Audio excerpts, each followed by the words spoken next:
We're going to start in Genesis 48. And, usual, this is a discussion time, right? I end up doing most of the talking anyway, but we hope to spur some conversation and hopefully everybody read ahead and has stuff to talk about. It doesn't, very seldom does it work out that way, but we try, right? Okay. Um, so now it came about after these things that Joseph was told, behold, your father is sick. So he took his two sons, Manasseh and Ephraim, with him. When it was told to Jacob, behold, your son Joseph has come to you, Israel collected his strength and sat up in bed. So, fast forwarding, we've had Joseph sold into slavery, where he ultimately became the prince of Egypt. Then he hoodwinked his brothers, which is really hard to imagine, because if you saw them, you should either be initially mad or initially glad to see your family. Instead, he was testing them with strange stuff. They come back, he reveals himself to his father. His father's here, and now it's time for Jacob to pass away. Okay. And Jacob said to Joseph, God Almighty appeared to me at Luz in the land of Canaan and blessed me. And he said to me, behold, I will make you fruitful and numerous, and I will make you a multitude of peoples, and will give this land to your descendants after you as an everlasting possession. Now your two sons, who were born with you in the land of Egypt before I came to you in Egypt, are mine. Ephraim and Manasseh shall be mine, as Reuben and Simeon are. This is not, to us, it sounds like bad. This is really good, right? This is his double portion. This is him saying, your two sons that were born to you in Egypt are my sons. They're my kids. They're double portion. It's huge honor. Okay. But your children that you fathered after them shall be yours, and they shall be called by the names of their brothers in their inheritance. Meaning that for whatever reason, Joseph had more kids, that they were not going to get that same deal. They would have to be under one of the two camps. As for me, when I came from Padan, Rachel died to my sorrow in the land of Canaan on the journey, when there was still some distance to go to Ephrath. I buried her on the way to Ephrath, that is Bethlehem. This came up last night, not in my notes, but Tagore was talking about why Yeshua had to be born in Bethlehem. And the biggest verse we go to for that is Micah, right? Micah is the prophecy of the Messiah being born in Bethlehem. But another big, huge thing about that, what's the other big thing that happened in Bethlehem, is Rachel got buried there. Rachel, the mother of Joseph. Rachel was found weeping for her children, remember? So the tie-in to Yeshua being from Bethlehem goes back to this, not just Micah. It goes back to Rachel being buried there, and the significance that comes from that. Rachel is Israel's beloved. He's the daughter that he had to work 21 years, or the wife he had to work 21 years for. She's the one that had the kids, I think, last, and she died in childbirth for Benjamin. And she was so the promise comes, kind of through her, right? Actually comes through Judah, but the double portion. It also ties into how Joseph's kids, by the rules of Judaism, are not Jews. Under Judaism, the Jewish women have to give birth to, so a foreigner can impregnate a Jewish woman and make a Jewish baby, but a Jewish man cannot impregnate a Gentile woman and make a baby under their rules. And they come up with that out of Nehemiah and Ezra. When Nehemiah and Ezra read everything and they say, okay, we can't have any mixed children, they send their dividing line was if the kid was born from a native born woman, that they were good to go. So the significance to that is because we are not native born. We're not. We're grafted in. And this is also showing us how with Joseph and his two kids, and the fact that they go into Egypt and his kids are considered, a double portion of Israel, that they're grafted in, that it's showing that why we matter. Kind of. I'm not really doing a good job of explaining it today, right? But it's showing that the bloodline the bloodline is important, and we're going to get to that at the end of today by a long shot. But it doesn't mean that there's exclusivity. It doesn't mean that the law is only for them, and that's not what it means. It means that the bloodline has a higher rank, but it doesn't mean that those who aren't of the bloodline don't count or don't matter, right? Which is the significance of Joseph, because and we're going to see Israel here. This theme continues on, but the significance of Joseph being raised up in Egypt and being the prince of Egypt, but also being the pattern of the Messiah to save the world. Well, what did Joseph do by hauling in all that food? He saved the world. He was through him, Yahweh made the famine so that it would make him rich, but Joseph was also the one to dole out the bread and to actually save the world. All right. Anyway, anybody have anything or a better way of articulating what I was just trying to say? Everett? Yeah, I think the Jews basically say that the bloodline comes through the woman. Yeah. If she's a Gentile, then you got a Gentile child. If she's Jew, you've got a Jewish child. But of course, that would mean that Ephraim and Manasseh were Gentiles. Yes. Which doesn't make a whole lot of sense. And also the daughters of Zelophehad or whatever his name was, they didn't receive inheritance because they were women. So that doesn't fit at all. Yeah, it doesn't fit. It seems like when I was reading, any foreigner could become part of ancient Israel. They could choose whatever tribe they lived in. It wasn't just limited to men or women. There's Rahab, Ruth, who was that Hittite? Uriah the Hittite. Those three come to my mind. As men or women could become part of Israel. Yeah, what made the difference was if they lived like an Israelite should live. They honored the Creator and respected his instruction. But I thought the DNA was from the male. So Our DNAs are from both. but the bloodline or DNA was from the male side, but I don't remember the word. Well, it's the lineage when they say son of. So you're right. There is a contrast here because the Bible says son of this, son of that, son of, and it's all masculine, but then it talks about the actual bloodline coming through the woman. Just to be clear, Yeshua is of Judah because of Mary, not because of the other Joseph, right? Because Yeshua's dad is dad, right? Right? And he was miraculously born of Mary. That's why one of the lineages is traces through Joseph. The other lineage in the New Testament traces through Mary. That's why they're different. And so he was of Judah from both lines, from his adopted dad and from Mary. And then isn't the Manasseh, so the 2 sticks, isn't that Manasseh and Judah, or the two? So the 2 sticks are the 10 tribes and Judah. And when the people say Judah in that vein, they mean the people who came back from the diaspora or from Babylon. But it isn't limited to the tribe of Judah. There's a point in history where the word Jew becomes the name of anybody who keeps Torah. Okay. Now, I know a lot of people in the Hebrew roots are like, they want to continue that dividing line, but it's actually happens after the return from Babylon, when the Maccabees letters are written, it's to the Jews abroad. Right. And my point is the 2 sticks, one is a Gentile, Manasseh, isn't it? Mm. Who's the other stick? Judah and who? The 2 sticks are, yeah, Joseph. Joseph. Okay. Yeah. Yeah. Specifically, I think it says Ephraim. Ephraim. That's the one I'm thinking. Yeah. Yeah. Ephraim. Right. Yeah. But it's a reunion. The 2 sticks is symbolizing a reunion of the 2 kingdoms. Yeah. Coming back together. All right. I shouldn't have been on that call for 10 hours last night. Right.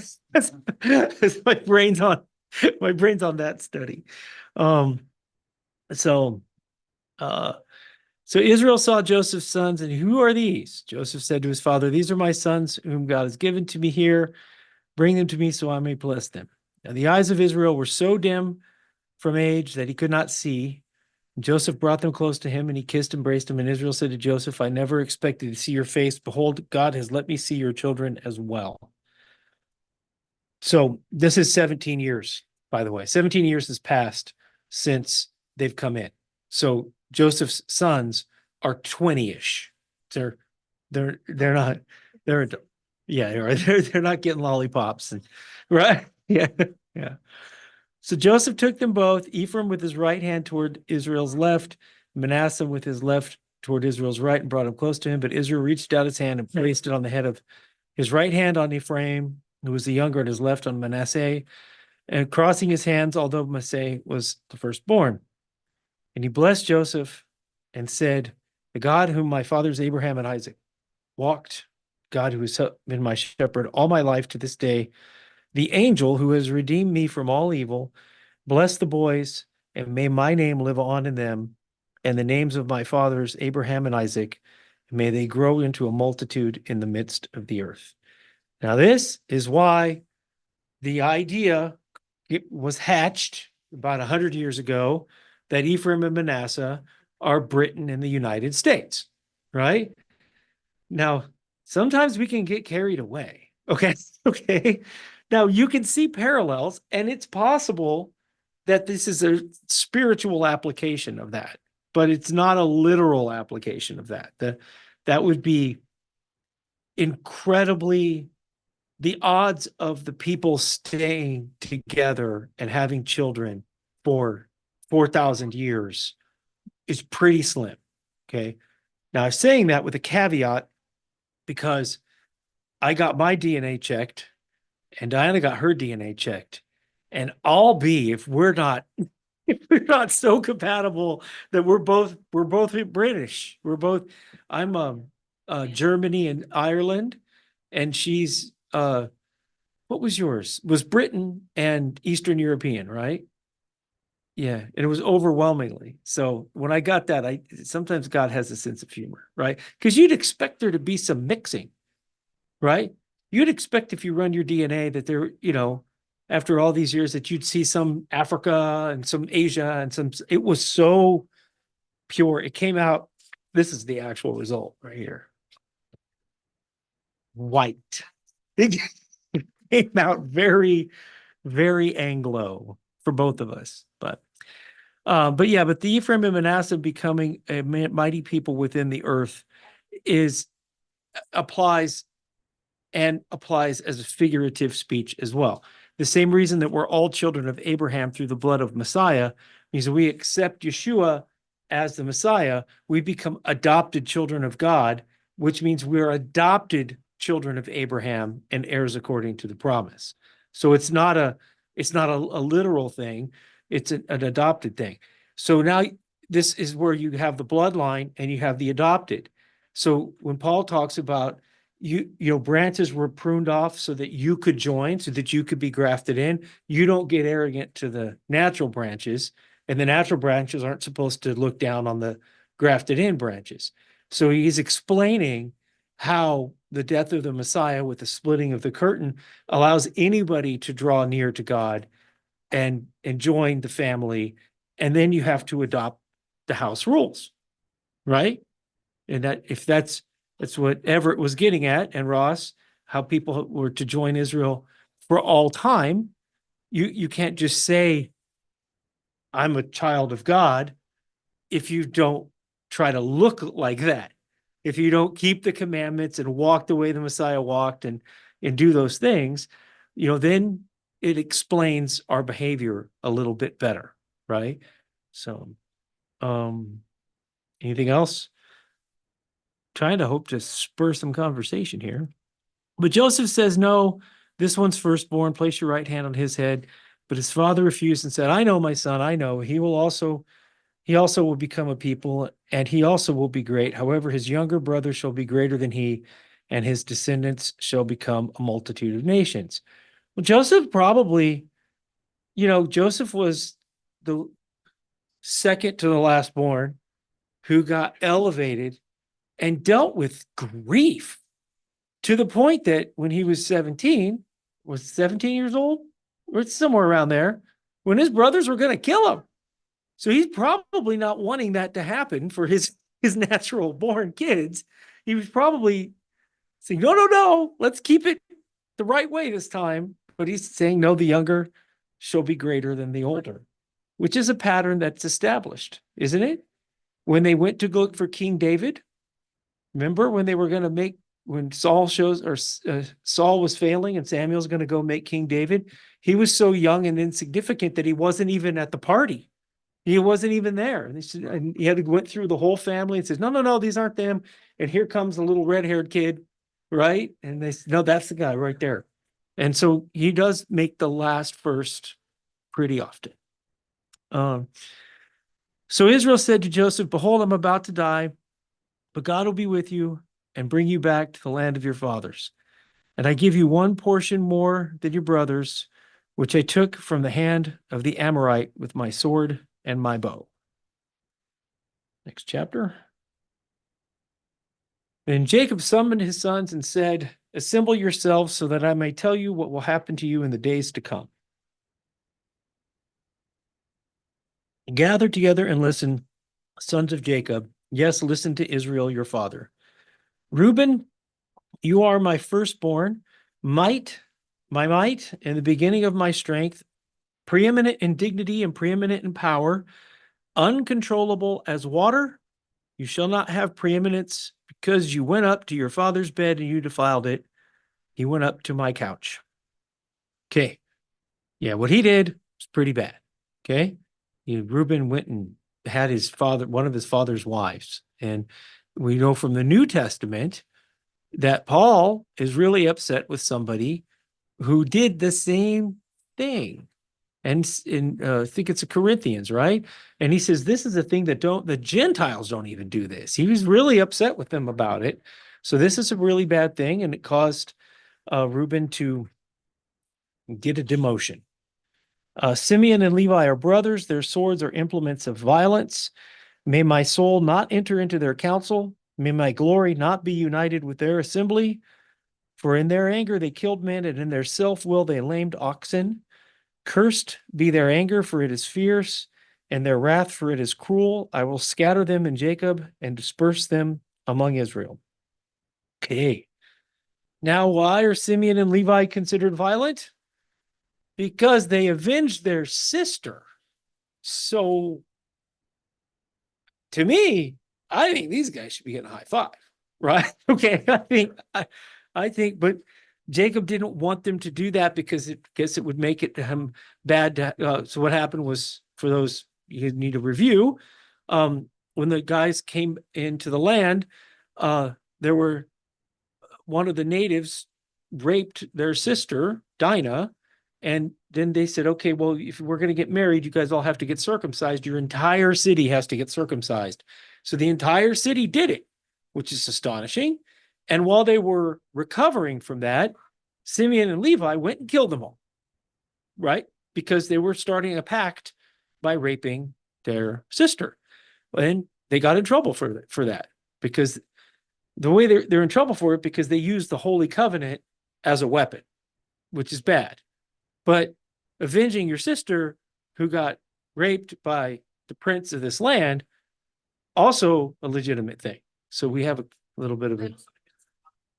Yeah, they went against their dad too. Yeah. Now, Levi, we know how Levi got scattered in Israel. Oh, Everett's got something. Go ahead, sir.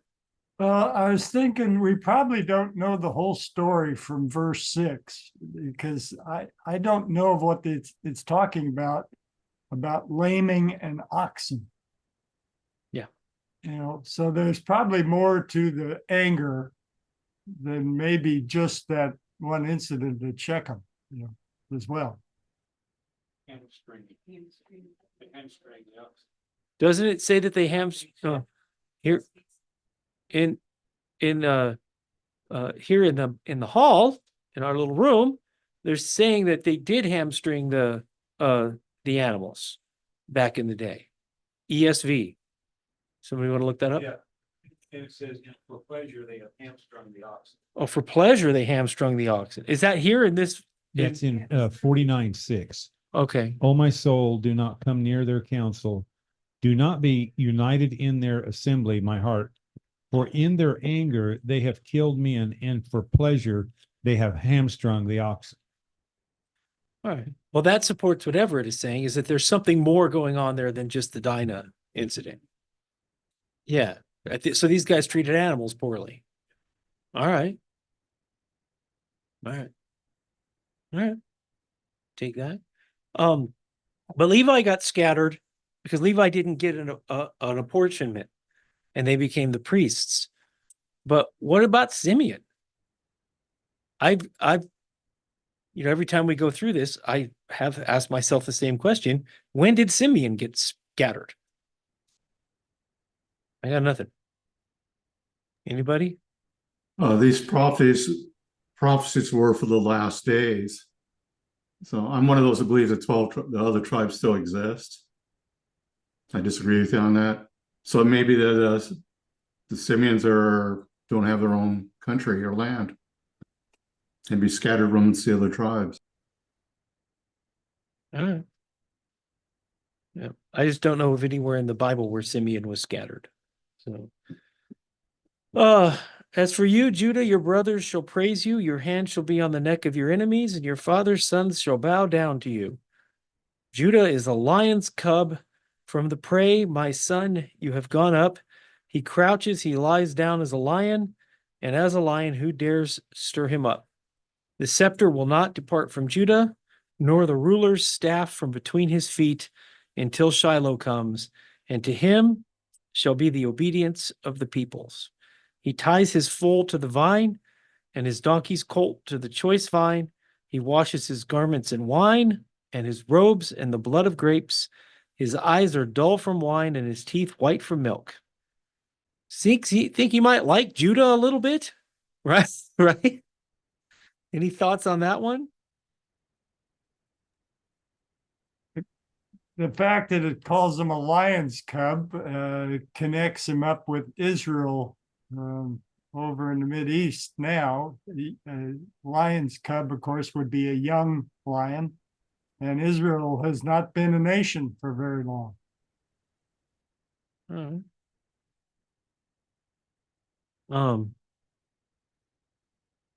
I think it might be talking about King David here as well, because King David was a very, very powerful military leader, and he was very successful in that. Well, and of course, Judah has been the kingly tribe of Israel, or from the time of Saul. Yep. All right. Zebulun will reside at the seashore, and he shall be a harbor for ships, and his flank shall be towards Sidon. Issachar is a strong donkey lying down between the sheepfolds. When he saw that a resting place was good and that the land was pleasant, he bowed his shoulder to carry burdens and became a slave at forced labor. I got nothing. You guys go ahead and chime in when you have something to say. I don't.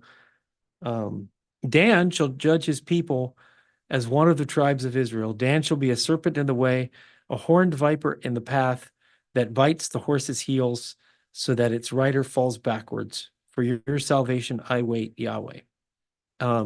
Dan got blotted out. Dan is not going to show up later when we look at Revelation 7, when we look at the tribes of the end time. Dan got blotted out, most people say, because of their idolatry in the book of Judges. I thought there was a part, though, where they didn't go fight when something bad happened, and that Dan didn't go fight, but I couldn't find it when I was studying. If anybody That's remembers in the that. book of Judges. When Deborah asked Baruch to go fight the Canaanite general, after they were defeated, the Canaanites, Deborah was saying, and why did Dan remain in ships? Because Dan lived on the coast and they were exploring the Mediterranean, and we do know from history that a lot of the rivers in Europe are named after the Danube, the Dnieper, the Don. So these are all named after Dan anciently. Okay, but I'm with you on the fighting part. Do you remember where that was? It's in one of their first books and stories and Judges. Let me look it up real quick. I also heard that Dan, even though Dan's not mentioned in Revelation, they still will be in the what is it, the end times or the kingdom. And Oh. there's 12 gates still. 12 entries. Yeah, I have a spreadsheet. So even though they're not mentioned in Revelation, they still could be potentially in the kingdom. Yeah, I think the 12 gates omit him too, but we'll check it out. Yeah, because I did a little spreadsheet on the on when all the tribes are mentioned and how it does come up to 12 without them because they changed the naming of it. Mm-hmm. Yeah. Joseph. Yeah. Okay, Chris, it's Judges 4. All right. So check in your Bible, the Judges 4. This is when the Canaanite king Hazor sent his general Sisera to attack the Israelites. And Deborah commanded Baruch to go defeat him. Yeah. Okay, and it was after they defeated him. Let me see here.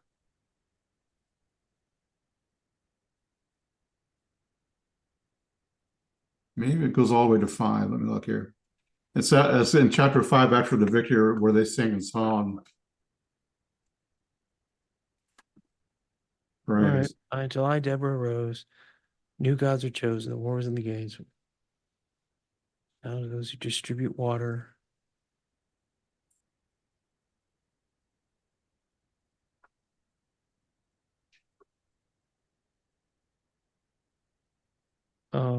I think I just went by it. Well, actually, it begins on 15, where it says that, why didn't Reuben didn't come either? Yeah. It says they were taking care of the sheep. And why do you send it? It says, well, Reuben, did you sit among the sheepfolds to hear the piping of the flock? So Reuben didn't show up either. Mm-hmm. And then 17 says, and why did Dan stay in ships? And also Asher didn't come either. So there's 3 tribes that didn't show up. Asher sat at the seashore and remained by its landings, meaning he stayed along the coast. Yeah. So initially, there's only 3 tribes that fought the Canaanites. That was Naphtali, Zebulun, and it mentions that Ishkar came and helped, even though they weren't requested to fight, kind of like volunteered. Yeah. All right. Yep. But I for some reason I had it in my brain that that they were busted for not fighting, which they are, but I thought maybe that's why they got booted out. But if others didn't fight and they didn't get booted out, then that's probably not it. All right. So, Issachar's strong donkey. Dan shall judge his people. As for Gad, a band of raiders shall attack him, but he will attack back at their heels. As for Asher, his food shall be rich, and he will yield royal delicacies. Naphtali is a doe let loose. He utters beautiful words. Joseph is a fruitful branch by a spring. Its branches hang over a wall. The archers provoked him and shot at him and were hostile toward him, but his bow remained firm, and his arms were agile from the hands of the mighty one of Jacob. From there is the shepherd, the stone of Israel. So, Ross, you think these things are things that are still yet to happen? Yes, I do. I attended a Dutch Reformed church when I was like a teenager. And there's an old tradition amongst the Dutch, that at least part of them are Zebulun. There's an old hymn that goes back 200 years before the British Israelite movement started. This is in the early 1600s. And the hymn is called Zebulun. And in the hymn, it talks about how the Dutch people are Zebulun. And there's a prophecy in the fourth line. And that is in the end times, Zebulun, the Dutch people will recognize who they are. And they will let all the other tribes around them know that they're Israel. And they need to return to God and return to their land of their fathers. All right. You probably I- never heard of that. I know. Oh yeah, yeah, I've heard of it. Not in that specifics. But the problem is Isaiah knew where the tribes were, and it wasn't there. He knew they went the other way. They didn't come back from Babylon, and they didn't come back from Persia. They were in Persia, and they were in Assyria.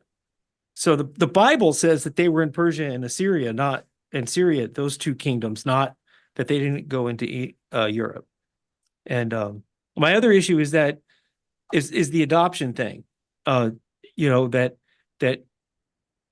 it was the folks who believed this fervently believed that they were literally of the tribes, and that they were, like, if you were Dutch, you were Zebulun. If you were, Dan, you were from Irish, and they literally believed it to the point of turning back to the old covenant. And I'm like, and I think that we've progressed past that now to where we're being grafted in. It's kind of a different thing now. So part of my umbrage was that this idea, which it's certainly possible that some people from the tribes went to Ireland, right? It's also possible that Ireland adopted some of these practices, but when it takes on a life of its own, it becomes kind of a thing to, if you start, because it was Worldwide Church of God had and Everett's going to know this guy's name, David Antian, who I believe lives in Pasadena, right? Yeah. Was not allowed to become part of the leadership in Worldwide because he wasn't a European. His bloodline was Persian. And Wow. he was not allowed to go up because they referred to him as a Gentile. Well, I don't know about that. He was in Yeah, charge of yeah. ministerial services for a number of years. Yeah. Well, he came and talked to the church that I was in once, and yeah. Well, Yeah. that may have slowed him down at some point in time. Yeah, I can believe that. But ultimately, I mean, he was Ted Armstrong's brother-in-law. And yeah, head of ministerial services after Rod Meredith was kicked out. Right. So that these guys actually went like to I don't like saying bad about other religions, but there's another religion out there today that thinks that they're the tribes of Levi, another big religion who's headquartered in Salt Lake City, right? That actually have brought back, that think that they're this, right? And that to me is being arrogant toward the natural branches, right? I would never, Yeshua himself would have to tell me that I'm a natural branch. I would never assume it. You know what I mean? That's just the way I look at it. I'm a dog looking for scraps under the table, yes. Well, fortunately, what we think about this doesn't affect our salvation one way or another. It is what it is. Whether we know what it is or not is kind of irrelevant. But to me, the fact that this prophecy for the end times is here would indicate that these people are a people, Right. what So you the said. alternative view is what you and I were crossing swords about last week, right? Is that these tribes are going to be resurrected as the whole house of Israel in Ezekiel 37. Right? That's when these tribes are coming back.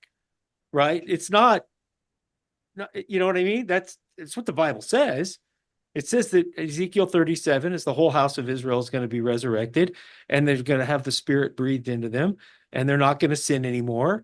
And that's the people, that vast exceeding army, that's going to know who they are and what tribe they belong to, because it's going to be the tribe they belong to when they lived the first time, right? So I guess I put the end times ending at the tribulation. all right. Yeah. Either way. Let's scoot on because it does get interesting here. And There's started another rhubarb. place where it talks about Israel basically owning the gates of their enemies. And certainly, if you look around the world at where England and the US have had possessions, it's been Suez, for a large extent, Panama, South Africa, and Singapore, and a few other places like that, where Britain and the US have owned the gates of their enemies from that perspective. Well, yeah, add on to Everett, it's not just this place like Hawaii, which is right in the middle of the Pacific. You have to pass Hawaii, Alaska, the Western European nations own Greenland and Iceland and Norway. You have to look at the globe to appreciate it, but Russia is north of those places. And the United States there has are 100 military bases across the world right now. so the when you look at the parallels of the nations and US and Britain, and you look at the Bible, what you find out is that we fill two places, not just one. We're the good guy and we're the bad guy at the same time. Okay. We're the good guy. The United States is the center of Christianity for this world. For almost all of our existence, we produced all of the Bibles for the world. That has changed in the past 5 or 10 years as stuff gets outsourced, right? But it's still American companies producing the Bible. But we also produce what? Pornography. Porn. Exactly. Oh, Simi Valley. Which is on fire right now, right? That valley that's on fire right now is famous for what Everett was just talking about. Yeah. Everett, I used to live in Southern California. I know what you're talking about. The Simi Valley is a porn capital of the world. Did that get burned down? Not yet. That's where the Nethercutt Museum is. Yeah, it's a Yeah. mixture of good and bad there. I don't think there's a fire up there right now. There's one close actually started the other day, but it's going towards Ventura. Yeah. It can't be more than 20 miles away though. I'm sure that's right. Yeah. Yeah. Yeah. Yeah. So we are this there's a couple of places in the Bible where I see America. One is in the book of Isaiah when it talks about a tall, smooth people whose language that you don't know come in and kind of rescue the day.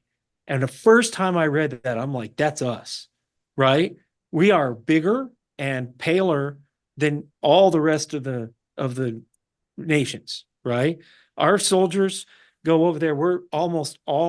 We average 6 feet tall. Rest of the world does not average 6 feet tall. Okay.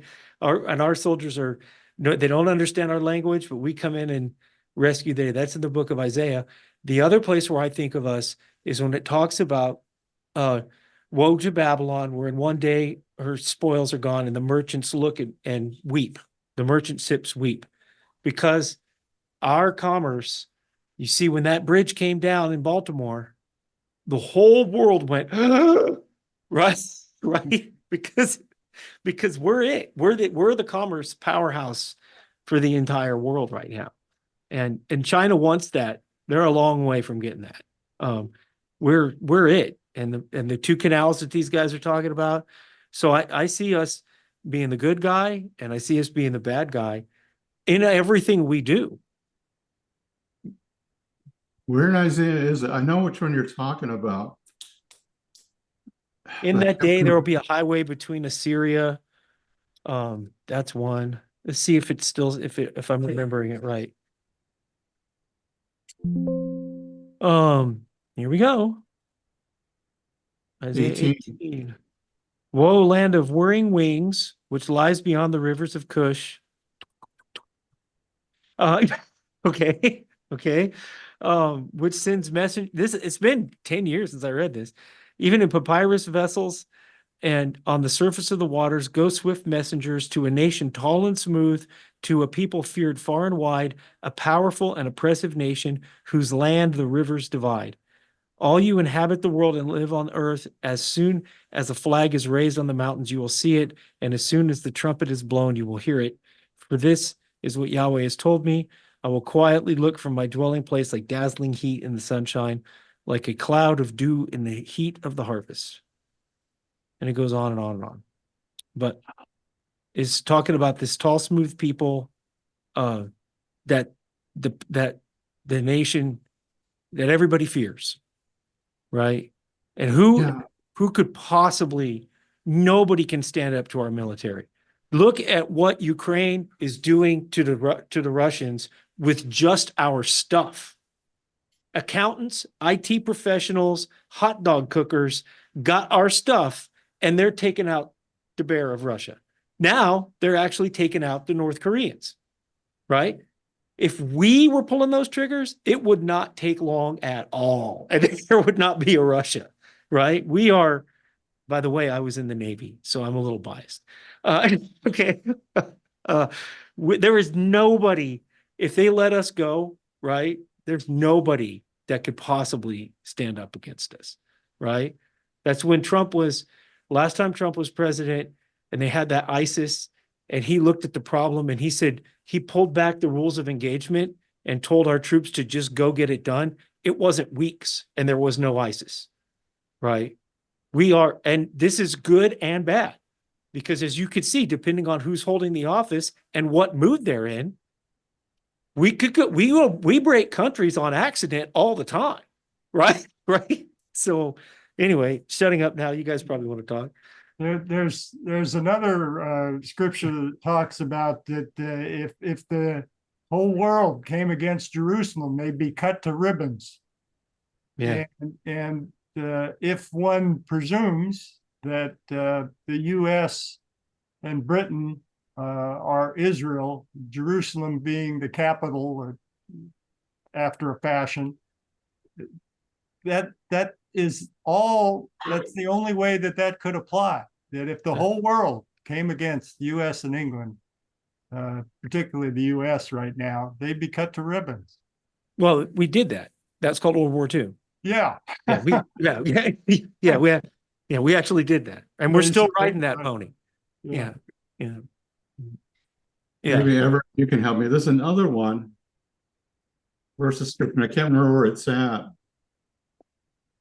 It talks about a nation, end-time nation, who is a baldness of an eagle, or a bald eagle with outstretched wings.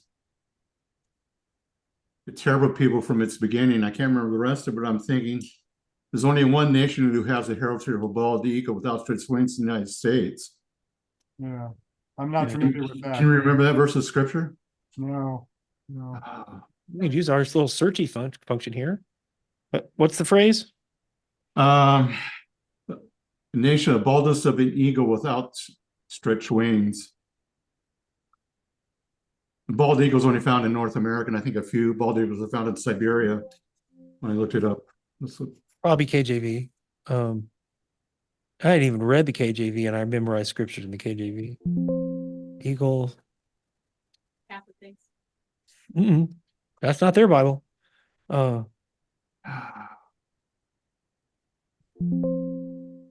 Okay, we got something. 8 verses. Jeremiah 48, he shall fly as an eagle and shall spread his wings over Moab. 49:22, shall come up and fly as the eagle and spread his wings over Basra. A great eagle with great wings. This is probably it. Full of feathers, which diverse colors. That's right, Chris, as you're looking at King James. All right, it's probably this Ezekiel. Well, it's Revelation 12 as well, but 2 wings of a great eagle. This one probably is kind of weird, because at the beginning it talked several chapters before, it talks about different nations that are in the Middle East that God's going to judge. I think it might be Jeremiah. I can't remember where.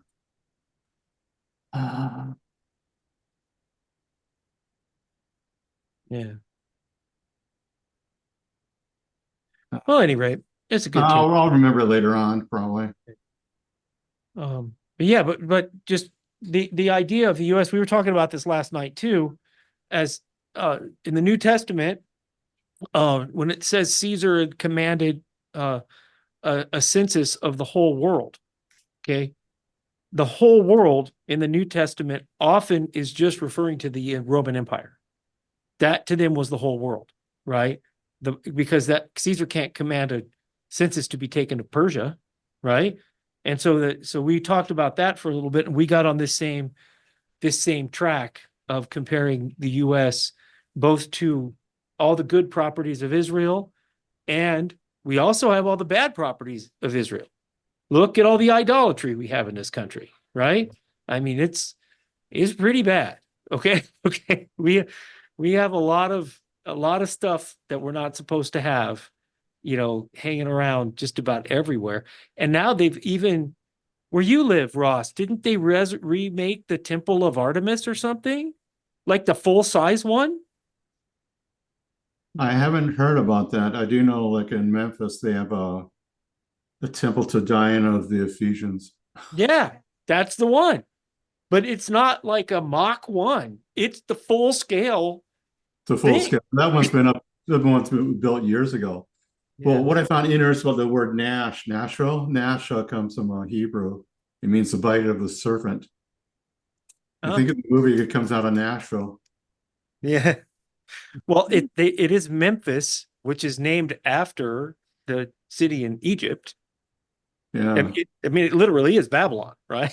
Right? That's Memphis is the city in Egypt. But all right. Yeah.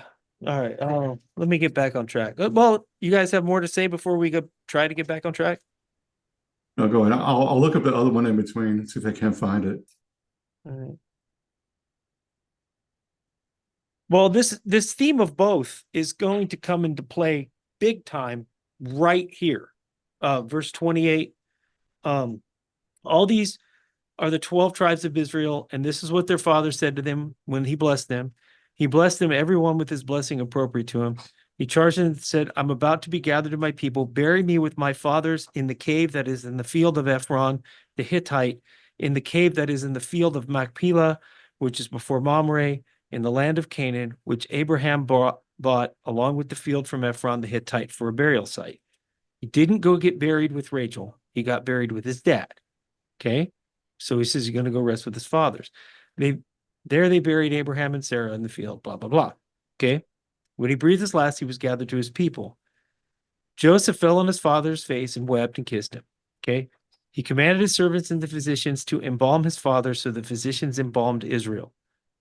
The father of the chosen people was buried as a Pharaoh in the Holy Land. This is the both. This is the mixing.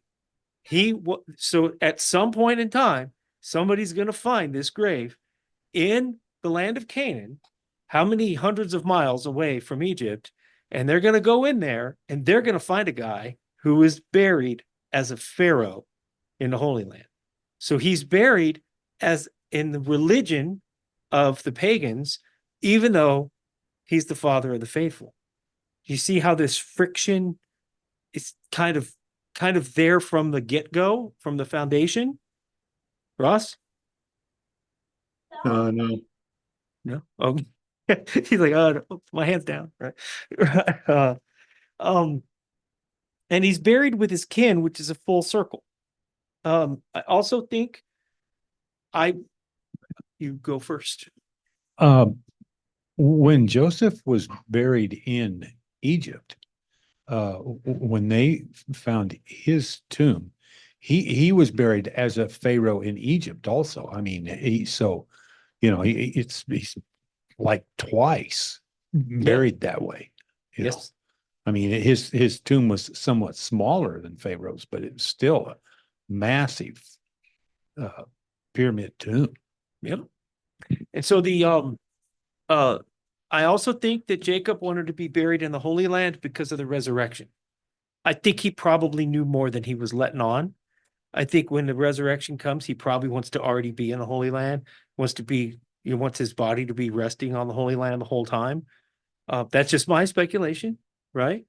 But what happens when the popes die? Do you guys know what they do to the popes' bodies? No? Really? Am I the one to introduce the conspiracy theory today? Me? They lock them up so hard that you can't get them. They put them in lead, steel, concrete. They want them to stay down, right? They're terrified of the resurrection. Go, right? I am dead serious. Something I stumbled upon. We can, let's see. How are popes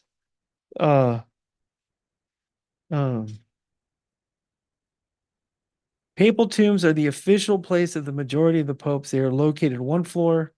And we'll just use this first one. Call my bluff. The one floor is up to each pope to be buried where he would like, although most have chosen to be buried in the tombs. And this sarcophagus that they're in is a fortress. Okay. Why? Right? The Catholic Christians buried Peter. Well, okay, come on. Right?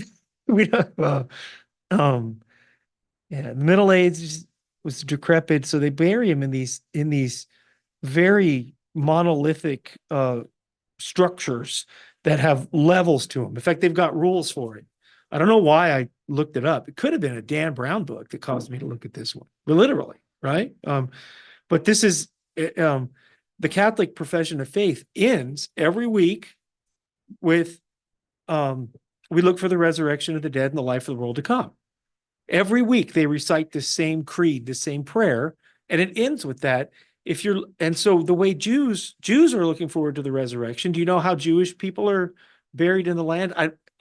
You can't say monolithically because there's so many secular Jews today, but the Jews like to be buried standing up. They like to be buried like their bones, like they might be laid down until they rot, and then they put them kind of standing up in the Holy Land, right? Which is anticipation of resurrection. But these guys want to stay dead. Okay. It's kind of a trip. Look at this one, right? And the buildings that they're in is pretty secure as well. Yep. All right. So 40 days were required for it. As such, the period required for embalming, and the Egyptians wept for him 70 days. When the days of mourning for him were past, Joseph spoke to the household of Pharaoh, saying, "If I now have found favor in your sight, please speak to Pharaoh, saying, my father made me swear, saying, behold, I am about to die. In my grave, which I dug for myself in the land of Canaan, there you shall bury me. Now, therefore, please let me go up and bury my father, and then I will return." Pharaoh said, "Go up and bury your father as he made you swear."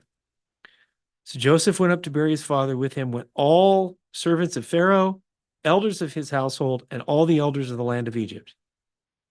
Okay.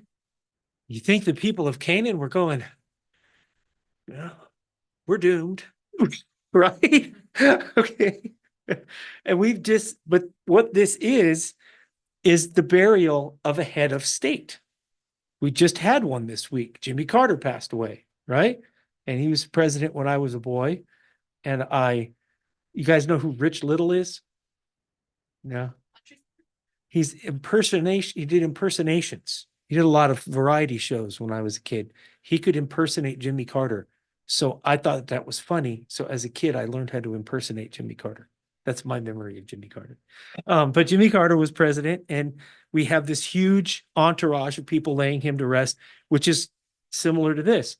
They went with chariots and horsemen, a great company. When they came to the threshing floor of Atad, they lamented and they mourned again. When the inhabitants of the land, the Canaanites, saw the mourning at the threshing floor, they said, "This is a grievous mourning for the Egyptians." Therefore, it was named Abel Mitzrayim, which is beyond the Jordan. That means meadow of the Egyptians. And Thus his sons did for him as he charged.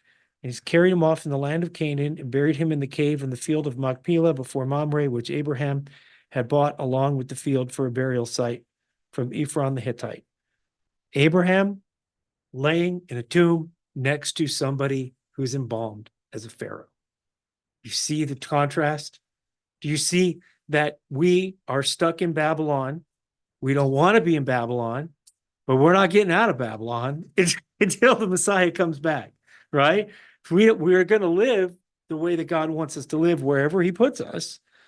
And there's this mixing that apparently we are burdened with trying to shed by being believers.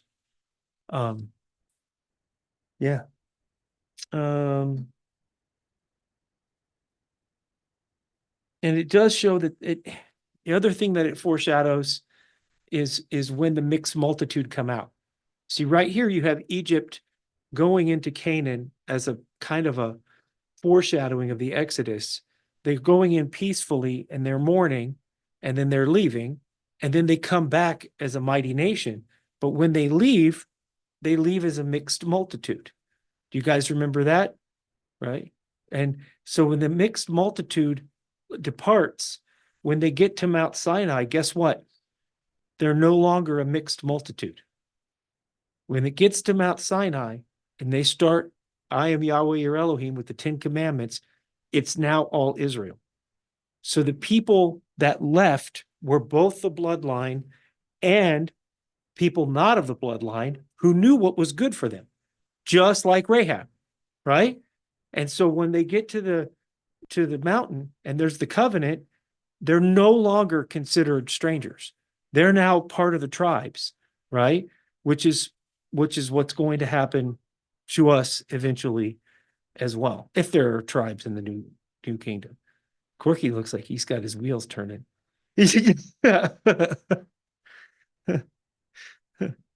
Yep. Multiple times, God refers to as for these laws shall be for you and the stranger dwelling among you, or this law applies to you, but not to the stranger. You know, I mean, he does these. There to me there seems to still be a separation of the Israelite and the mixed multitude. Allow me to give you a different way of looking at that. Okay. Is what about the phrase, when you enter the land? When you enter the land, when you enter the land. They didn't do most of that Torah until they entered the land. So I think it's talking about the people that are traveling, because the Torah has got all these instructions for how to treat the stranger and how to treat the people who are visiting, who are sojourning among you, right? The people in the wilderness weren't sojourning, right? They were together, except for Jethro. There could have been some people who clung on later on, right? I mean, we always think it's pure, right? But Jethro, he did come around the bend, said, "Hey, Moses, why are you doing all this stuff by yourself?" Right?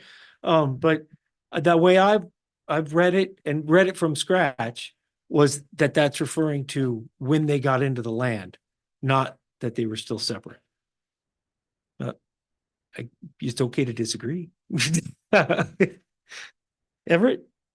Yeah, there are a number of places it says you shall have one law for yourself and the stranger that is within your gates.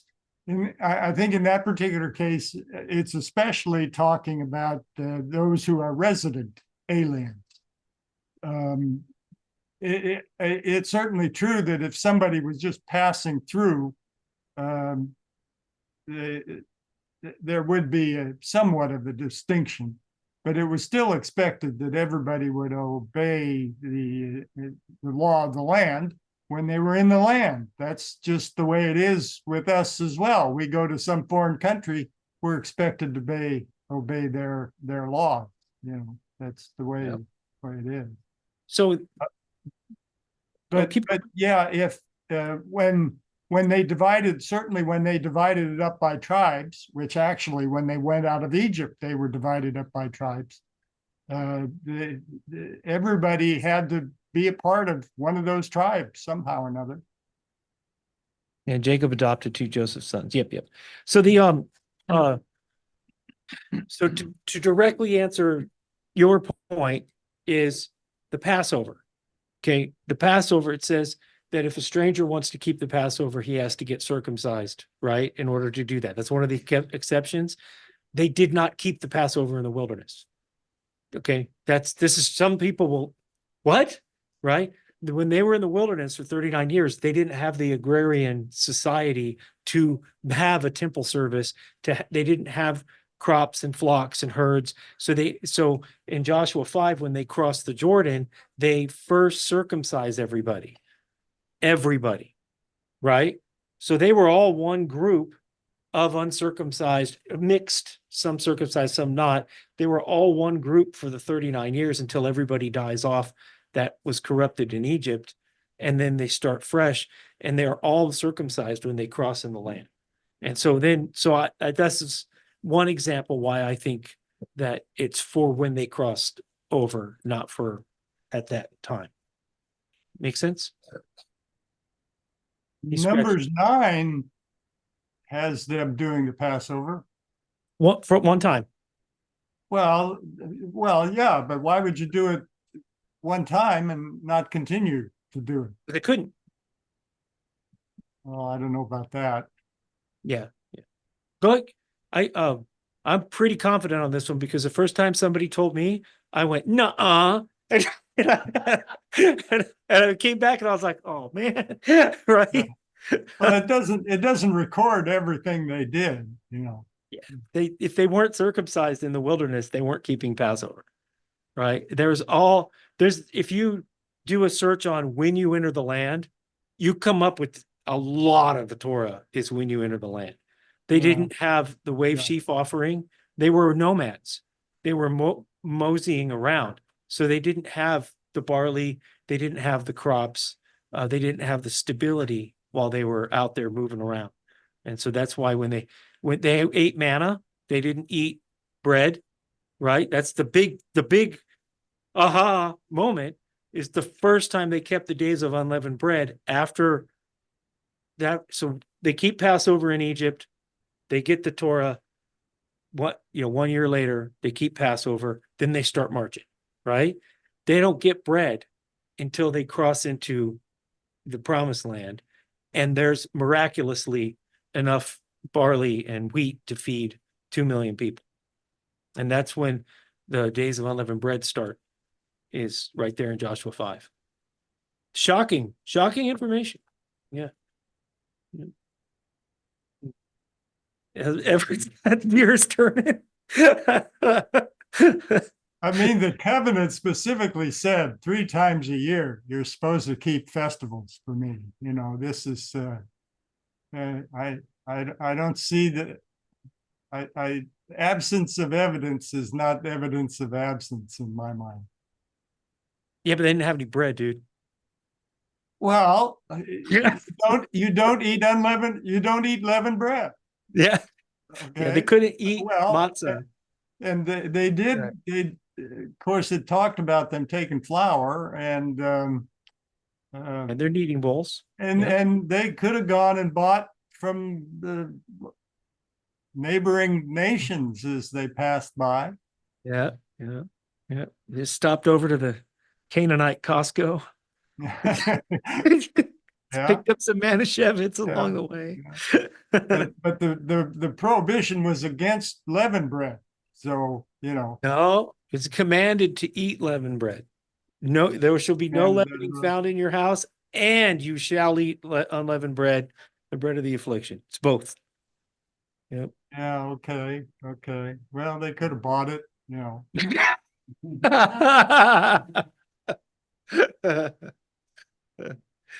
Oh boy.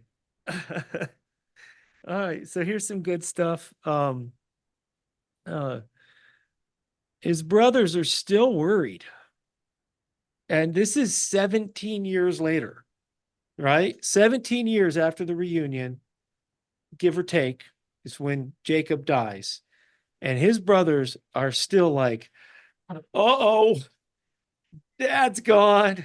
I wonder if they ever were like, Dad, right? So when Joseph's brothers saw their father was dead, they said, what if Joseph bears a grudge against us and pays us back in full for all the wrong which we did to him? So they sent a message to Joseph saying, your father charged before he died, saying, thus you shall say to Joseph, please forgive, I beg you, the transgression of your brothers and their sin, for they did you wrong. Now please forgive the transgression of the servants of the God of your father. And Joseph wept when they spoke to him, probably crying because he's like, these guys are still a bunch of liars, right? Right?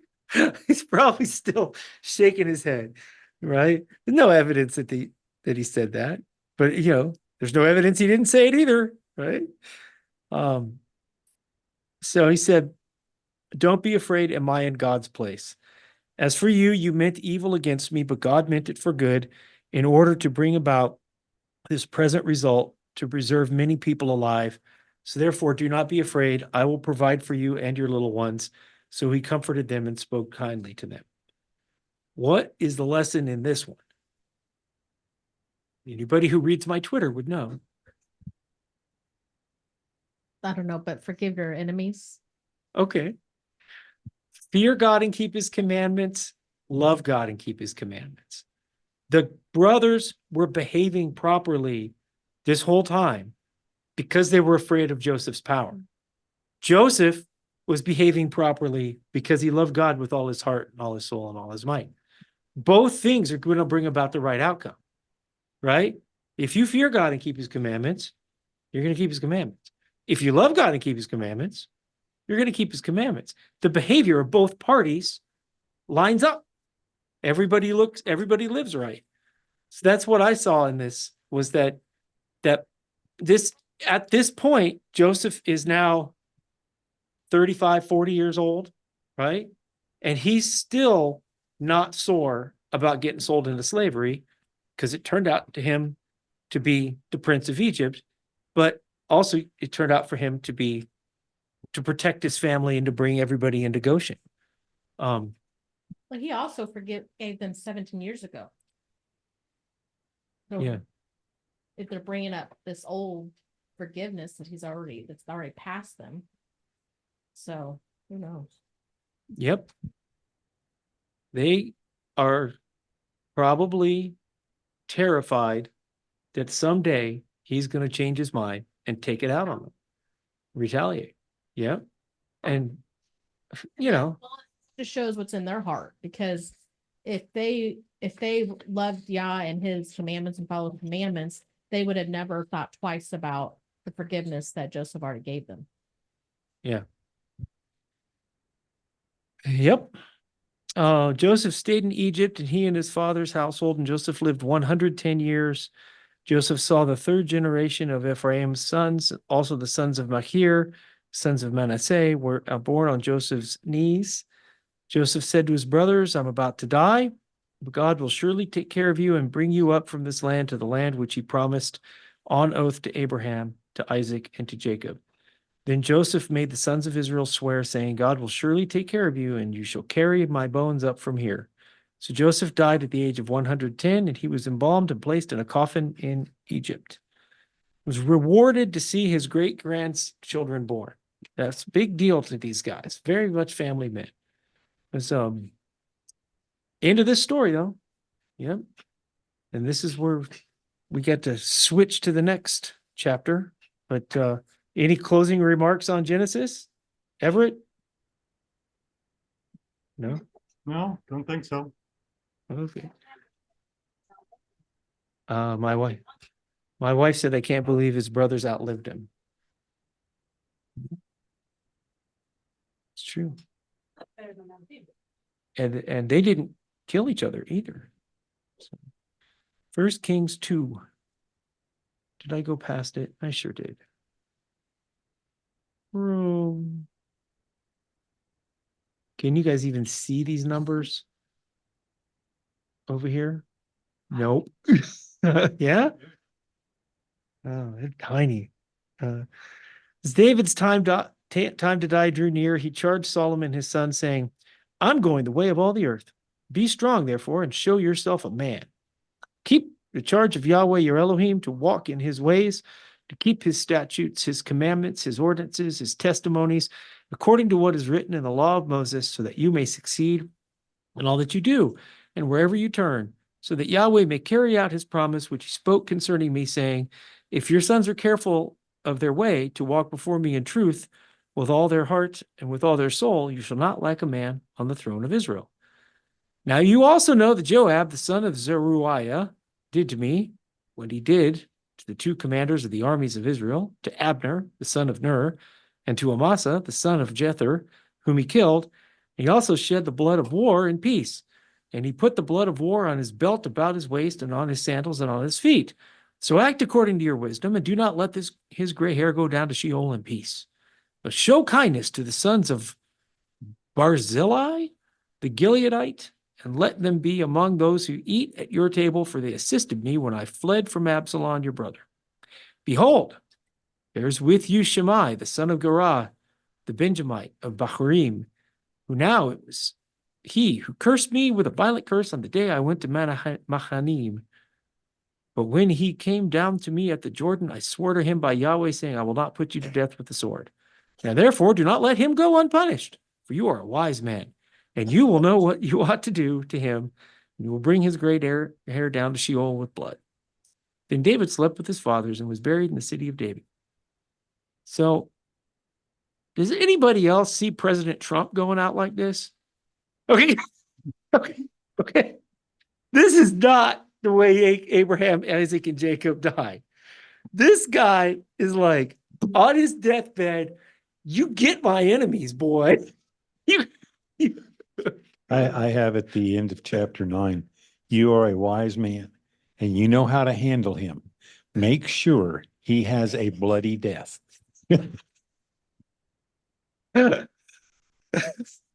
This guy, they're very different, but very different. First is he's telling Solomon to prove himself a man. Okay. Solomon's a thoughtful guy. He's an educated man. He's a wise guy.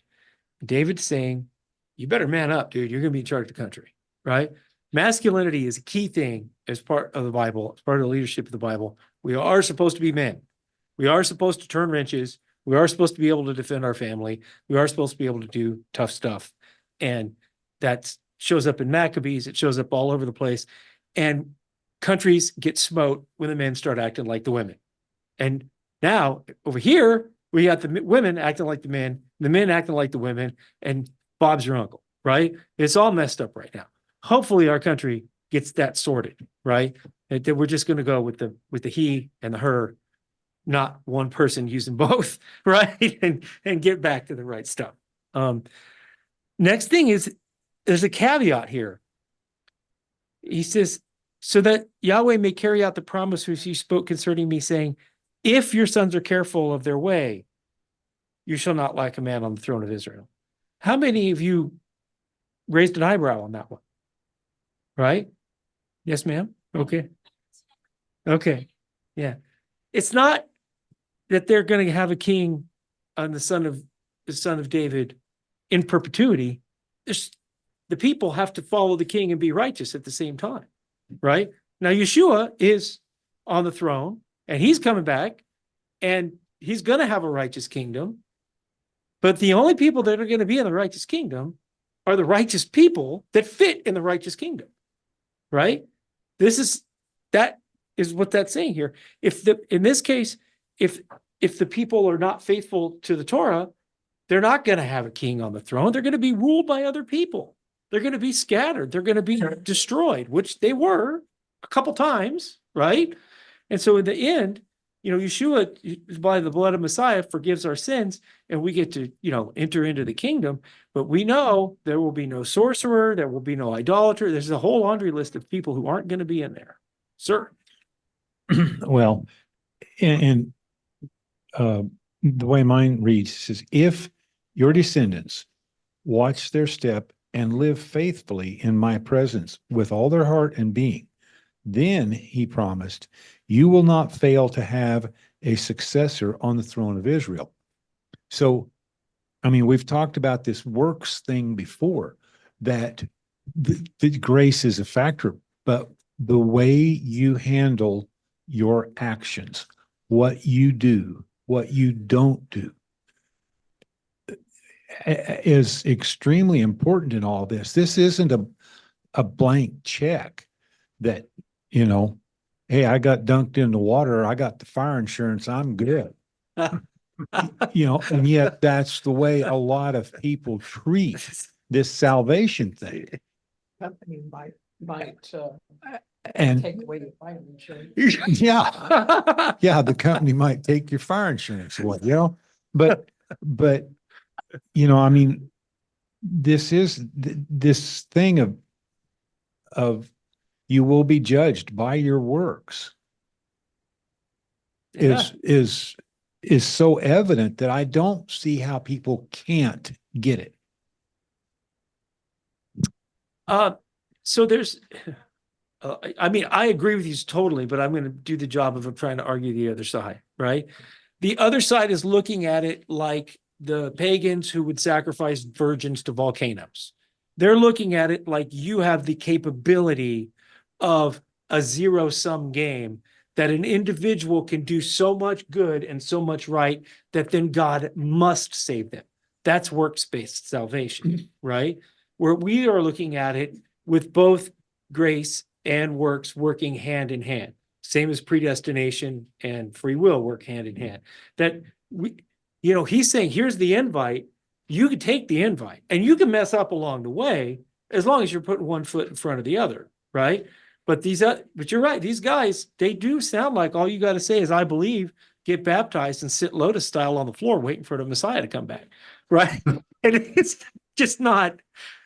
Well, and there's such a misunderstanding of salvation and judgment. They're not the same thing. Yeah. But there's a lot of people who think it is. And they base their life and they base their teaching on that. And it's simply not, you know. Yeah. And dangerous too. It's satanic because it's telling you can do whatever you want to do and still call yourself saved. Very, very dangerous. It's not accurate. Yeah. Dangerous stuff. Like, what's the whole purpose? What is the purpose of the Bible? Right? What is the purpose of it? If all you could just do is say the sinner's prayer and you're done, you know? I mean, yeah. Everett, Mike's hot, but you're also moving around, so it might be an accident. Yeah. One other thing, of course, they say that somehow God fools himself and considers Christ's actions as applied to all of his, quote, believers, unquote. And that to me is ridiculous as well, that, you know, God understands reality and he's not going to fool himself to say, well, you know, because Christ did it, you know, you don't have to. I'm sorry, that doesn't cut it. No. And Messiah didn't actually do everything, by the way. I mean, gosh, there's a soundbite that I would like to get back. He was of Judah, right? He was not of Levi. He was a male. He was not a female. So there's whole chunks of Torah that did not apply to him, right? When they say that he lived the Torah so you don't have to, he stayed in his lane. When he healed somebody and cured a blind guy, he says, you go to the temple and you do what Moses said to do, right? He didn't say, you're done, man. That temple's optional, right? He stayed in his lane. And that's another thing that we have to keep in mind. Go ahead, Ross. This is going to start a rhubarb, but it has to go with us 1 Kings 2:4. And that is, as long as David's sons followed him, he never lacked a descendant on the throne. And I was doing some research here, so this is going to start a rhubarb. I found an article written by a Muslim. His name is Professor Muhammad Megalopmatis. He's from Turkey, And he wrote an interesting article. And this is the name of the article: Queen Elizabeth II on the throne of David and Solomon. And what is interesting, he believes that the English are descended from the lost tribes and that the royal family of England is descended from King David. He also adds in this article, I downloaded a PDF file, I could always send it to you if you're interested. And that is, the Germans are Assyria and other Western European nations are Israelites. And he said he gets his information from the Quran and ancient documents, like from Well, Turkey, Persia.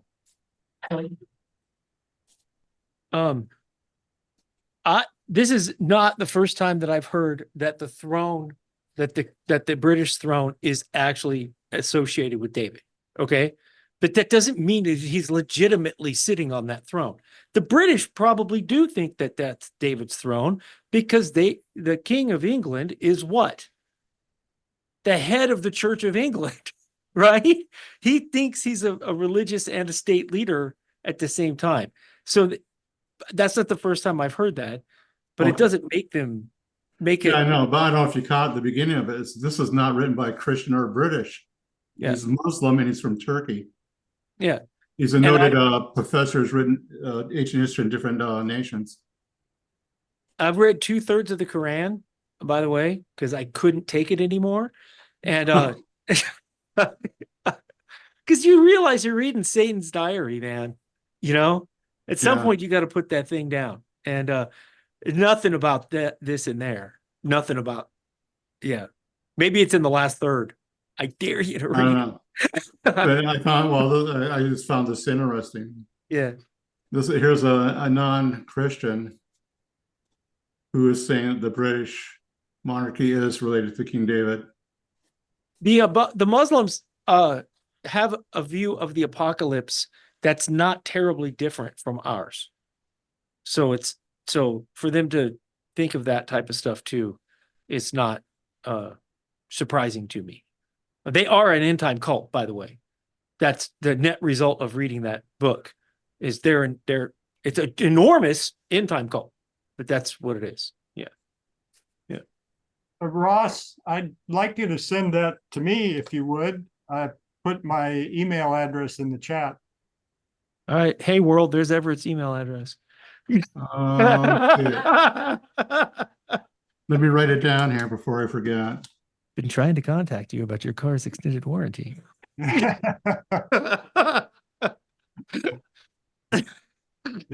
But there's one other thing that, the Worldwide Church of God was basically a promoted British Israelism. Israelitism. When the Tekachas took over, they tried to actually disprove that belief. And they sent one of the local historians, a guy by the name of Rick Sherrod, I think is his name, over to England with a few other people as well, to go through the archives over there and to see what he could find. And like I say, the purpose was to show that that perspective was in error. And when he came back, somebody asked him, well, do you still believe what you believe? And he said, down to my toes. And he wrote a tremendous amount of information, but unfortunately, it's never been published to my knowledge anyway. They wanted it in booklet form and they shrank it and shrank it and shrank it to the point where there was basically not much left. So where did he go to find sources of it? Because the British Museum is a treasure trove of all kinds of stuff. Because I wonder if it's all online now. Maybe if you know where to look, yeah.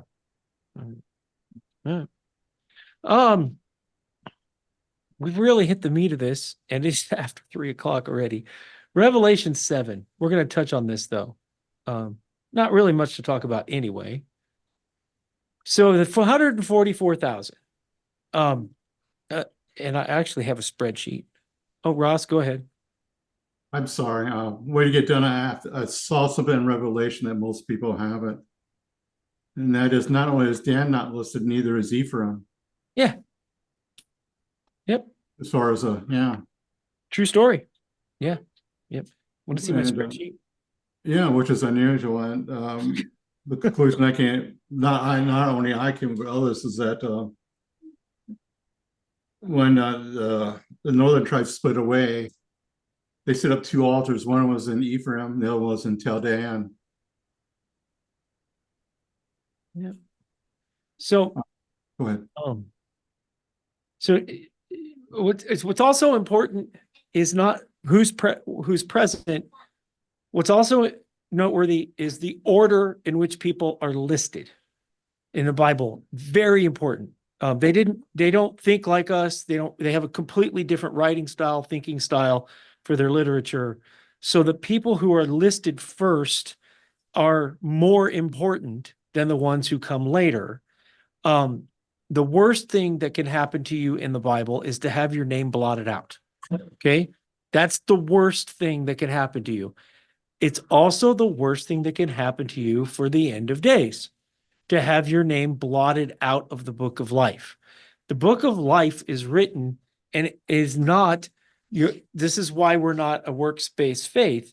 The book of life is written with everybody's names in it. And your job is to not get yourself blotted out. So there's the grace. You get the opportunity, but you can mess it up. And what I did here just pretty quickly was Genesis 49. Here's the order of the people. And then Numbers 1, pretty similar order, right? Revelation 7, completely different order, right? Judah's first. Judah, Reuben, Gad, Asher, Naphtali, Manasseh, Simeon. I said Semeon. That's a Tagore word. Tagore uses that as it's a Greek word for analogy, right? Right? Simeon. Yeah. Issachar, Zebulun, Joseph is last. Joseph and Benjamin are last in Revelation 7. The camp, and then Numbers 1 census, and then the camp arrangement, because this to me is the one that actually gives me insight. Okay. And the insight is that there are captains here. This ends when they talk about Judah, Issachar, and Zebulun, and they're talking about the camp arrangement. It ends with, this is the camp of Judah. That's why the name is bold. It does Reuben, Simeon, and Gad, meaning that the camp of Reuben contains Simeon and Gad. Levi's in the middle all by himself. The camp of Ephraim contains Manasseh and Benjamin. Dan contains Asher and Naphtali. Do with this what you will. I would take a long time to figure out why.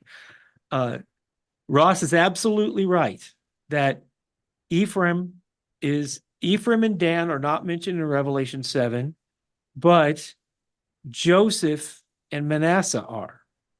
So that means Joseph is the moniker for Ephraim in this formula. In the end days, what that ties to the whole breaking of the bloodline type thing that I was talking about, how Joseph's kids were of Egyptian and Israeli descent. If you look, there's a little bit more in the camping. There's 13. Remember, I have a header here. This is a header. So you have to subtract one when you get to the bottom. There's 13 in the camping because there are 13 tribes when they're moving around, right? Because Ephraim and Manasseh are counted as individuals and Levi is counted. But all the other places, it only comes up to 12. But there are technically 13 tribes.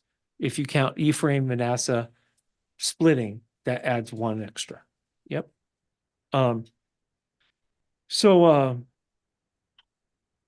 one thing that anybody have anything to talk about before I click away from my spreadsheet that you're just seeing for the first time that you can't possibly have any comments on yet? You're in awe of my ability to type and push enter. You know what? I did a little internet search. Not the first guy to do this. Just saying. Other people have done the same. You're trying to find some hidden meaning and stuff, right? I was hoping stuff would. The other part that I wanted to find hidden meaning, where I wanted to find a parallel, was with the gates of the New Jerusalem and the stones on the ephod. I thought I was going to find it match, and it doesn't match. Yeah, you do? Yeah. Like, darn it. I thought that was going to be like, yes, look at this thing. No, did not work. So this 144,000 are not us. Okay. So there are so many people in their desire to be special in Christian circles. They keep asking, who are the 144,000? Who are the 144,000? First off, these are all men who haven't touched a woman, and they're from these tribes. So why do you care? Right? Like, it's not you, right? It's certainly not your neighbor. It's not the guy next to you in church, right? Right? But there's so many people talk about this. The thing that I want to emphasize is that the dog looking for scraps under the table angle, right? Everybody wants to be at the head of the table. Everybody wants to be special. We just want to get in, right? We just want to be in the kingdom, right? He's sweeping the floor in the kingdom, better than not, okay? You shouldn't be, looking for that. So this next group of people, Everett, you got something? No, Just leave it in my con.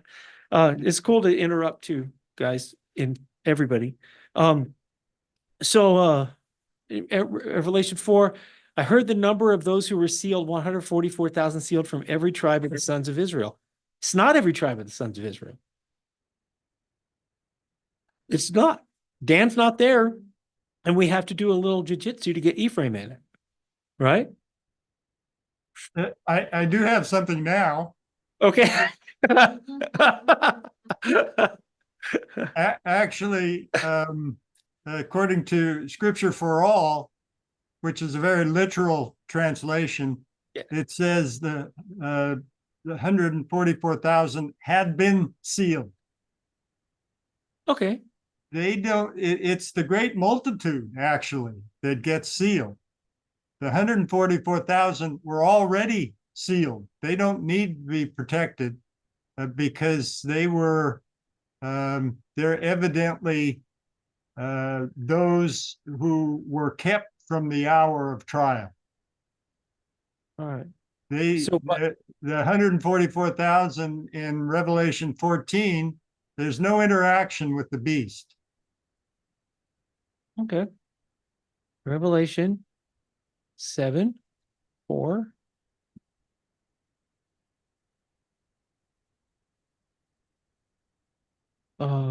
And I declare to them, my Lord, you are aware. These are those who coming out of the great affliction, they rinse their robes in white. Did I hit the wrong one? That's the multitude. It's verse 4. You're on verse 14. Oh, so I hit the wrong one. Oh, this thing is so touchy. This is what you mean by scripture when you say scripture for all, right? It looks like it. Yeah. But it's your area on the right that you need to go up. I did. Not 7:4. I mean the left. The left I meant. Oh, when I hit this, the left follows. Okay. Yeah, the ones having been sealed. There's a number of those sealed, 144 sealed out of every tribe. Yeah, it said, I agree. Yeah, I just thought that this was the same thing because I download this from Scripture for All. So I thought I could put it on the screen and be slick and match what you were saying. Yeah. All right. That's I mean, it's just kind of the way the English is. Yeah, we read it as if they are being sealed, but the 144,000 had already been sealed. But Okay. others the multitude is sealed Yeah. because they're going to go through the tribulation. They need protection from the trumpet plagues. Mm-hmm. So the second group here is the one that we kind of want to be a part of. Kind of, right? Because the way they get their robes washed, not pleasant. Okay. These are the people who come through the tribulation and they're clothed in white robes and palm branches are in their hands. What did the palm branches talk about? When do we put palm branches in our hands? At Sukkot, right? That's when we put the myrtle, the palm, and the leafy branches. When Yeshua came into the city, they put the palm branches down. So this is a hint at the holy days. And they cry out with a loud voice, salvation to our God who sits on the throne and to the Lamb. And all the angels were standing around the throne, around the aisle, and they fell on their faces before the throne and worshiped God, saying, Amen, blessed and glory and wisdom and thanksgiving, honor and power and might be to our God forever. And one of the elders saying to me, these who are clothed in the white robes, who are they and where have they come from? And he says, my Lord, you know. So this is an example of John talking to an elder, not God, calling him my Lord. Just like to point that out every once in a while, okay? But you can't just say every time the Bible says Lord, that means God. Doesn't work like that, okay? And he said, these are the ones who've come out of the great tribulation. They've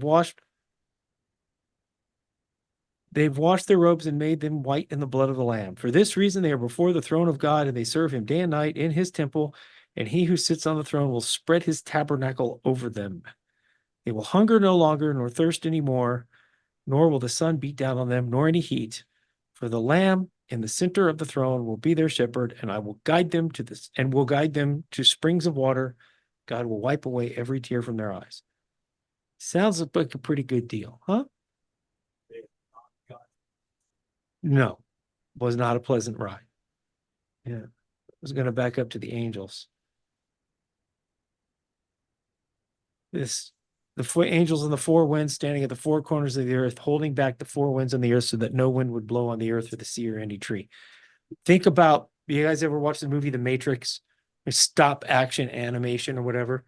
This basically is a supernatural thing saying, we're just going to take a pause in a moment of time and we're going to number these people. This is a pretty big deal that's happening right here. Yeah.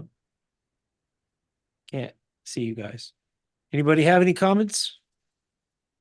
Well, I wouldn't mind. Everett, real quick. I just sent you an email as a test. Can you just kind of, when you get a chance, just verify that I got it right? Okay. Yeah. I wouldn't mind being a part of the 144,000. I don't think it's beyond the realm of possibility anyway.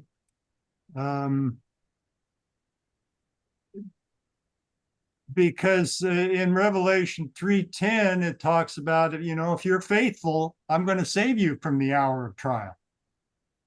So I think there's hope because the great multitude go through the tribulation. So that doesn't apply to them, but it is possible that some will be saved from that hour of trial. Now, maybe it's because I'll be in the grave. I don't know. But, Yeah. But there is hope anyway. And the thing about the last thing on the British Israel is that the folks, when I was in the church of people who were in the process of ditching it, and some were ditching it and some weren't ditching it, and some were challenging and some were, how it goes, right? As the people wake up or whatever, it was pitched to me and I'm like, it can't be, right? And because I have this blood in me, right? I'm as Euro as it could get, right? And my brother-in-law has done heritage, the history of my family. There's nobody in there keeping the Torah. 400, 500 years. There's nobody in there, right? they're a bunch of Gentile people. They're Christian Gentile people, right? And that's where my problem with it is that these people, if it were true, that then it's kind of like, like a bunch of sleeper cells, right? Like at some point you're just going to wake up like there's a bunch of robots out there who are going to be obedient or something. It just never added up to me, you know? It is interesting when my brother-in-law, he spent a ton of time on ancestry.com, brother-in-law, right? Married in, did all this work for my family, right? And the first person to come over to this land with the last name of DeWeese was a Church of England minister in 1550. So take that for what it's worth. So it would be me, right? Right? That's it. I'm staking my claim to the throne right now, right? Right. Well, like I say, what we believe about this really doesn't make any difference, you know. There's no such thing as a greater exodus. I heard That's- there is. Yeah, I got your message, Ross. Yeah, Okay, there's no- good. yeah, that's a thing that Monty Judah invented to adapt the rapture into this faith. It's not a thing. Yeah, it's not. Yeah, and I've been with people who think that they're going to march to Israel at first. The word Exodus, buckle up, is not in the Old Testament. It's not called that in the Old Testament, right? It's not called that until the book of Hebrews. Okay, okay. So the concept of second Exodus would bring with it the idea of a group of people not knowing who we are, growing up in a foreign land, and being brought out miraculously to receive the Torah, to go into the land all over again. It's kind of offensive.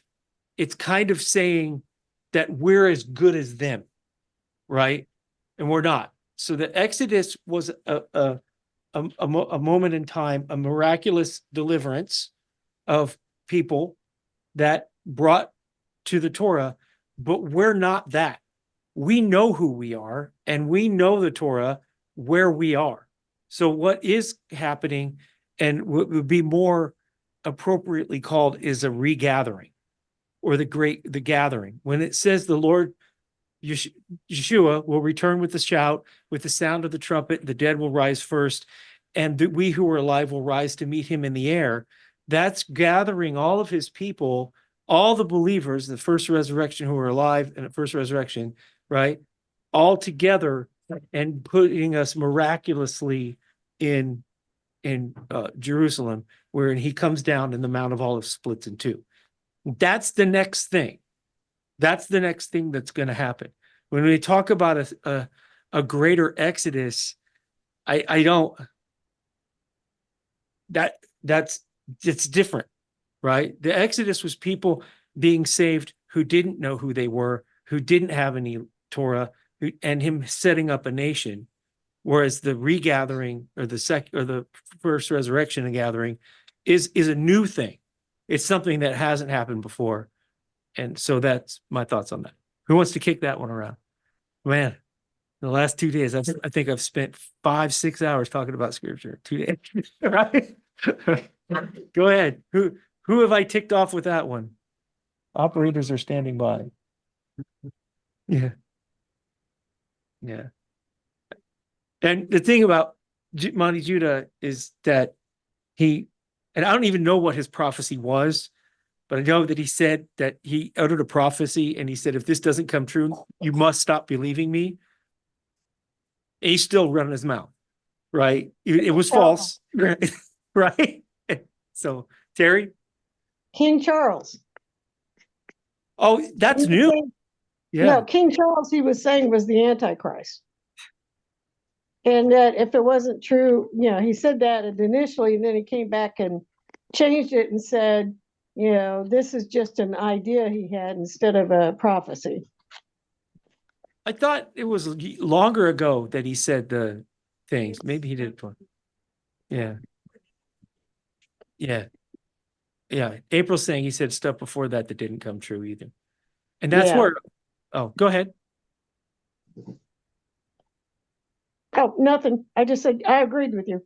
Yeah, it's just, I mean, the same thing happened with Herbert Armstrong, same thing happened with Jim Staley, right? I don't know him. All right.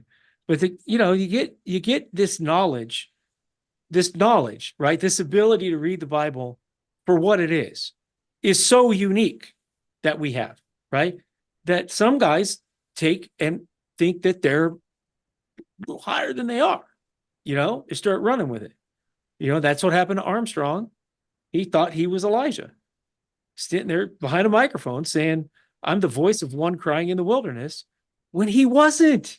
He wasn't the only one who was figuring it out, right? But in his sphere, he thought his ministry started in the 1920s. So he had like 60 years of success, right? 50 years of success. It kind of went to his head over time, But yeah, why? I mean, I don't even know why you would try to say prophecy type stuff like that. I mean, I don't know. And think about how worthless it would be, right? I've been standing behind a microphone now like 15 years giving these messages and sermons and studying the Bible. What good would a vision do me? No, whoever's going to listen to me is already listening to me, right? The vision would go to people like Terry or Anne Marie or somebody driving a bus right now in New York City that all of a sudden knows the Bible inside and out, right? There's a benefit to that, right? There's no benefit to, people who already ministers get, I guess maybe I'll get one now because, God does have a sense of humor, I've had visions before and they were completely worthless. I'm just telling you. Yeah. This deja vu. I've come up to like a stoplight and I'm pausing a moment of time and I know which cars are going to move and who's going to come and wherever. It's happened a few times in my life, but it's never been like where I could like get out of the car and grab somebody. It was just it's just, oh yeah, right? Maybe a flaw in the matrix. You never know, right? But no, I think that visions should, you think about what happened to Isaiah, what happened to Jeremiah, what happened to Zechariah, right? Now, some of the prophets were a Levite, like John the Baptist was Kohen, was descendant of the priests. So yeah. And Zechariah, his father, got a vision of, while he was serving. So yeah, not all, I'm not ruling it out, but yeah, these guys. What's unfortunate is the people who receive these guys back. That's our job, right? When it says when somebody messes up, you gotta follow the Bible. You know what I mean? If they say they're a prophet and it doesn't come true, Deuteronomy 18 is not ambiguous. It doesn't say 2 out of 3, right? Right? Deuteronomy 13, Deuteronomy 18. It says what it says, and yeah, it's unfortunate. It doesn't mean a bad guy or anything.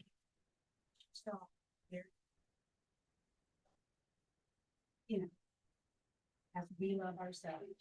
Yeah. Yeah. Yeah. I'm just saying they're taking it to. Yeah. Well, I'd love and forgive them, but yeah. Anyhow, Terry? There's also a lot of people out there that think they're going to be part of the 144,000. And when you read that and it says they never knew a woman, basically it's meaning they're pure. They're not of the world. They're not in Babylon. They're, they've come out of, basically they're not secular. Yeah. Or So they're engineers.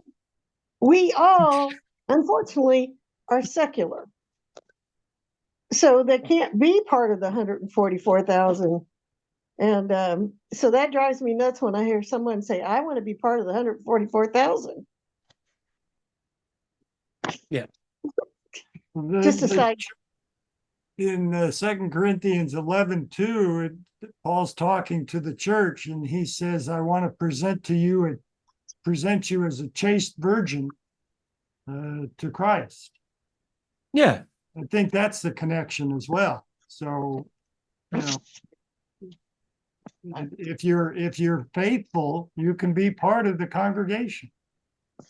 Yeah. But those, but Paul's using this as a, analogy. Well, Right. it's all an analogy. You know, it's not, it's like, I look at these 140 myself, the kind of the same way as Terry, that this group of people out of the billions that have lived, right? These parameters are pretty tight. Okay. Okay. Yeah. And, you know, and I think it's kind of rules us out, you know, but that's it. That's where I come from. But this group here, I mean, it's not, think about the difference between verse 8 and 9, right? It's still eternity. It's still serving God forever, right? You're just 144,001, right? You're not that far off, right? You know, you're like, no, I got it. If I'm going to play basketball, I'm going to be Michael Jordan. That's it, right? You know, yeah. Anyway.